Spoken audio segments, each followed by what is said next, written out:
The EEA in this house and outside this house is seen as credible. I fully agree. Yet, it's incredible. It's not non-credible, it's incredible.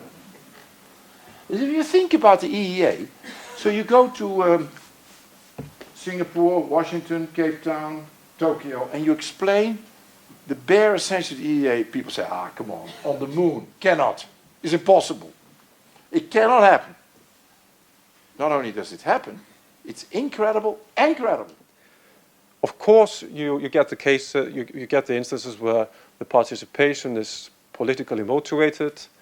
I can remember when we had the case Philip Morris, which related to the Norwegian prohibition on display of tobacco products. We had several member states or EEA states arguing in favor of the ban. Coincidentally, these were the states that were either intending to or had already implemented such prohibitions themselves. And then on the other hand, we had states that didn't see the need for this really, and that was all a violation of EEA law. And by some coincidence, it seemed to be states that where tobacco production was a big part of the national economy. It is often, I'd say, a too well-kept secret that the EEA countries are very often are actually amongst the very, very best in applying and implementing the single market rules. And in case they have required specific opt-outs, and then you look on the EU side, then you can mostly see that also the EU states have required a similar opt-out. For instance, Norway has required a specific opt-out regarding snus, then it is most likely that Sweden has already had such an opt-out. Or if there is an opt-out for rural area in Norway or in Iceland, then Ireland or another EU state has a similar opt-out. I would just like to bring in another aspect of the single market legislation that is important for the local and regional level, and that is the quality of the regulations. Are they possible to apply? How easy are they to apply? Because you talk about the need for speed. This is a team from the EFTA Surveillance Authority on a so-called dawn raid, which is one of the favorite things of competitions lawyer to do when you go unannounced to an enterprise in one of the countries and actually look for evidence in a specific case. And in Eurostat, experts meet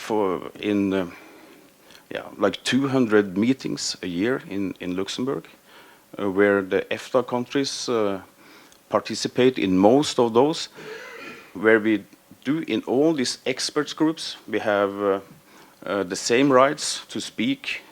There are no formal voting going on in these expert groups, so we have all the rights to also participate with our expertise and to speak our opinion. And then, just like the Union has an ambassador meeting from people from the Ministry of Foreign Affairs, we have also a Ministry of Foreign Affairs level called the subcommittee.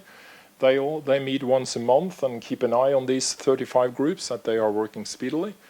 And they also meet after lunch. That's the yellow part. They meet with a joint subcommittee. That's when we start to meet the EU side. And we start to exchange views on this. When there is discussion in the United Kingdom about a post-EU world for the United Kingdom, Europhiles routinely say that the EFTA countries have no influence whatsoever on legislation, and they use the phrase government by facts. Do the EFTA countries have the sense of being governed by facts? There are two grant schemes. We have the European Economic Area grants. That's a contribution from Iceland, Liechtenstein and Norway. And then we have the Norway grants, which is of course only from Norway. So we manage both of these two grant schemes in parallel. I just found it interesting, the move from project to programme and how that came about, because that's how we are focusing a lot of our aid on a lot more long term. And I think you mentioned at the start something about focusing a bit on continuation. And will there be, I suppose, extra points for projects or programmes that were started under a previous period, and that gives them, you know, that you're focusing on continuing these projects and programs long term, longer than 3 years? Or all effort to improve the functioning of the single market will count for little if our people are unaware of the opportunities the agreement opens. Here we all have a role. Our administration, our parliamentarians and stakeholders, the EFTA Secretariat, and our counterparts in the European Union who are working with the agreement on a daily basis.